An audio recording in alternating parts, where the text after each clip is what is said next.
আমাদের দেশের ইলিশ মাছ অথচ আমরা কিনে খাই 2000 টাকা কেজি, আর পাশের দেশ ভারতে কিনে খাই 900 থেকে 1000 টাকা কেজি। কি একটা আজব ব্যাপার। যাই হোক, এই বছর আমাদের একটাই দাবি, বাংলাদেশে ইলিশ মাছের চাহিদা মেটানোর আগে যেন কোনোভাবেই বাহিরের দেশে রপ্তানি করা না হয়। আপনারা এর সাথে একমত হলে অবশ্যই কমেন্ট করে জানাতে পারেন। যখনই ফেসবুকে স্ক্রল করছি তখনই শুধু একটাই ভিডিও আসছে বাংলাদেশের, যে আমাকে ইলিশ তগদিমুনা, বাংলাদেশের একটা ইলিশ যেন ভারতে না যায়। এই ভিডিও। আর একটা হলো ইন্ডিয়ান পিএস খামুনা। ওদের মাথায় ভাই এই 2-3টাই টপিক। একটা হলো ইলিশ দিমুনা, পেঁয়াজ নিমুনা, গ্যাস দিমুনা, এই টপিক। এর বাইরে কোনো টপিক নাই ওদের। ফেসবুকে ভর্তি ইলিশ দিমুনা। আরে ভাই, প্রথমত বলি, আমি নিজে 10 বছর থেকে কোনো ইলিশই খাই নাই, তো আমার কোনো যায় আসে না। ইলিশ কেউ দিল, আমি খাইলাম, কোনো যায় আসে না। তো বাংলাদেশি ভাই বন্ধুরা, তোমাদেরকে বলি, বয়কট করো, ঠিকসে বয়কট করো। ইন্ডিয়ার কোনো পণ্য তোমরা নিও না, তোমরা খায়ও না, আমার কোনো যায় আসে না। কিন্তু ইলিশ দিব না, এইটার কোনো ধমকি দিও না। কেননা তোমাদের ইলিশ আমার না খাইলেও কোনো যায় আসে না। 10 বছর ধরে খাই না, কোনো যায় আসে না। তোমরা ইলিশ দিও না। আর গ্যাস, ইন্ডিয়াতে যা গ্যাস পাওয়া যায় আর বাইরের দেশ থেকে যা গ্যাস আসে তাতে হয়ে যায়। তোমাকেও গ্যাস দিলে ভালো, তোমাকেই দেশের উন্নতি হবে, তোমাকেও একটু টাকা পয়সা বাড়বো। এর বাইরে কিছু না। বুঝতে পারলা? আশা করি তোমরা বুঝবা না, তারপরে বোঝানোর চেষ্টা করতেছি। আর কি আছে তোমাকে দেশে? আচ্ছা, পিঁয়াজ। তোমাকে দেশে পিঁয়াজ যে আছে, সেই পিঁয়াজ তোমাকে দেশে 1 মাসের পিঁয়াজ, মানে 30 দিনের। আর বাদ বাকি দিনের পেঁয়াজ গুলা কিন্তু তোমাকে ইন্ডিয়ার থেকেই নেউন লাগে। আমাকে দেশের পেঁয়াজই তোমাকে দেশে যায়। আবার তোমরা পাকিস্তান থেকে পেঁয়াজ খামো। আরে ভাই, পাকিস্তানেই তো সালা 200-250 টাকা পেঁয়াজের কেজি। ওরা তোমাকে কি দিব পেঁয়াজ? প্রবলেম তো সলভ করে দিল আগেই, পেঁয়াজ ওরা দিব না। আর আরেকটা কথা, ইন্ডিয়ার থেকে পেঁয়াজ নিয়ে যায়ও তোমার ওই জায়গায় 100-150 টাকা পেঁয়াজের কেজি থাকে। আর পাকিস্তান থেকে যদি আনো তাহলে 400 টাকা কেজি পেঁয়াজ তোমাকে খাওয়ান লাগবো। আরো কথা আছে, চায়নার থেকে বলে আনবা। চায়নারা পেঁয়াজ দিব, যদি দেখাইও তাও তো 250 টাকা করে পেঁয়াজের কেজি থাকবো। তো ওইগুলো কথা ছাড়ো, কি বয়কট করবা করো। যদি তোমরা পেঁয়াজ বয়কট করো তাহলে আমরা এখন 50 টাকায় খাই, হয়তো তাইলে আমরা 30 টাকায় 35 টাকায় পেঁয়াজ খামো, এই আর কি। তো আমরা চাই তোমরা নেও, আদান প্রদান বিনিময় এগুলাই তো চলে একটা দুইটা দেশের মধ্যে। না হলে তার দেশ কোনোদিন প্রোগ্রেস করতে পারে না, তাই না?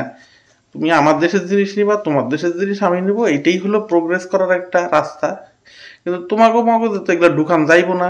যখন থেকে তোমাকে দেশের প্রধানমন্ত্রী গেছে তারপর থেকে তোমাকে দেশের যে উড়াধুরা অবস্থা, এ নিয়ে তো কথা কয়ে সারাদিন রাত্র শেষ হইব না। মায়াও হয় তোমাকে দেই, হ্যাঁ, হাসিও পায়। বাংলাদেশের সবাই খারাপ না ভাই, বাংলাদেশের সবাই খারাপ না। বাংলাদেশের অনেক মানুষ আছে অনেক ভালো, ঠিক আছে, অনেক ভালো, নিজের ভালোটা বুঝে, অন্যের ভালোটা বুঝে। কিন্তু কিছু কিছু পাবলিক আছে রে ভাই, কমেন্টস বক্স তো গাইলে দিই ভূত করে দেয়। ওইরকম করে কেউ ভাই? হ্যাঁ, তোমরা নিজেরা এমন এমন গালাগালি করো যে আমরা দূরের দেশ থেকে খালি দেই আর মজা নেই। তো ঠিক করে নাও। আর ইলিশ পারলে দিও, না পারলে না দিও। আমি তো বাবু ইলিশ খাই না। আর একটা কথা, তোমাকে ইলিশের শুধুমাত্র আমদানি যেটা হয় বেশিরভাগ সময় দেখি, যেটা এই পশ্চিমবঙ্গেই তোমাকে ইলিশটা একটু খায়। তাছাড়া ভারতবর্ষের আলাদা আলাদা যে স্টেটগুলো আছে মনে হয় না ইলিশ মাছটা খায়, চিনেও কিনা সন্দেহ আছে। তো তোমরা ওগুলো ধমকি সমকি দিও না যে ইলিশ দিমু না। তোমাকে ইলিশ তোমরা রাখো, তোমরা 200 টাকা কেজি করে ইলিশ খাও। এতদিন ধরে বলি ইলিশ খাও নাই শেখ হাসিনার আমলে, এখন তো ইলিশ খায় মনটা বড়, ঠিক আছে।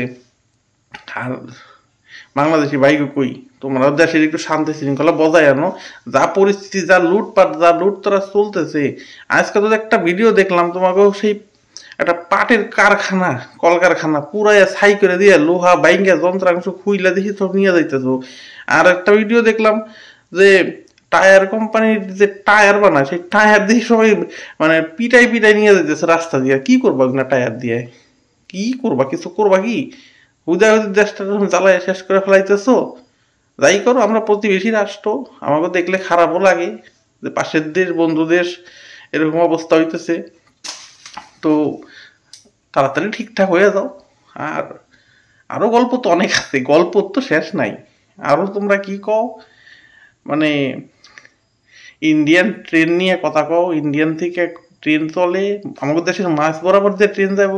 আরে ভাই, ইন্ডিয়ান মাঝ বরাবর যে ট্রেন গেলে যারা যেখানে প্যাসেঞ্জার থাকবো তারাও তো ভিসা নিয়ে যাবো, বয়ের তো কিছু নেই। আর এই যে ট্রেন লাইনটা যেটা ভুটান থেকে ইন্ডিয়া হয়ে আসাম হয়ে যেটা যাইতো, এইটা কিন্তু বেশিরভাগ ক্ষেত্রে মাল বহনের জন্যই মনে হয় ইউজটা হইতো। তার কারণ তাইলে কি হইতো, 3 দেশের যে করিডোর আছে, এই জায়গায় যে খরচাটা হয়, যে বহন খরচাটা হয়, সেইটা একটু কম হইতো। ট্রেনে গেলে পরে একবার অনেক মাল নিয়ে যাওয়া যায়, এতে খরচাটা কম হইতো।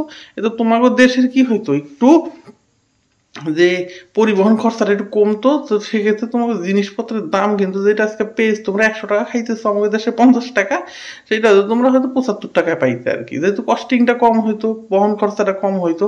তো বুঝে যাও, ঠিক আছে? অত ক্যাসাল পাইরা লাভ নাই। ভিডিওর রিপ্লাই যদি কেউ দিতে চাও দিতে পারো, কোনো সমস্যা নাই, ঠিক আছে? আর যারা বাংলাদেশের বন্ধুরা আছে, অবশ্যই ভিডিওটা একটু শেয়ার করো। তোমাকে দেখলে ওই যে কিছু মাথা দ্বারা ইলিশ দিমু না, গ্যাস নিমু না, গ্যাস দিমু না, পেঁয়াজ খামু না, আলু খামু না, তাও কাছে ভিডিওগুলো একটু শেয়ার মাইরো, ঠিক আছে? যদি রিপ্লাই দিতে চাই তারাই দিব।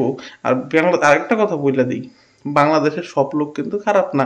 কিছু পরিমাণ লোক আছে খুব খারাপ, আর কিছু পরিমাণ লোক আছে খুব ভালো, খুব বুদ্ধিমান, ঠিক আছে? অনেকের সাথে আমার বাংলাদেশের লোকের সঙ্গে চ্যাটিংয়ে কথা হয়, তো তার থেকেই বললাম আর কি। তো যাই হোক, কেউ দুঃখ পায় না কথাটায়। ইলিশ দিলে দিও, না দিলে নাই, আমার কোনো যায় আসে না ভাই।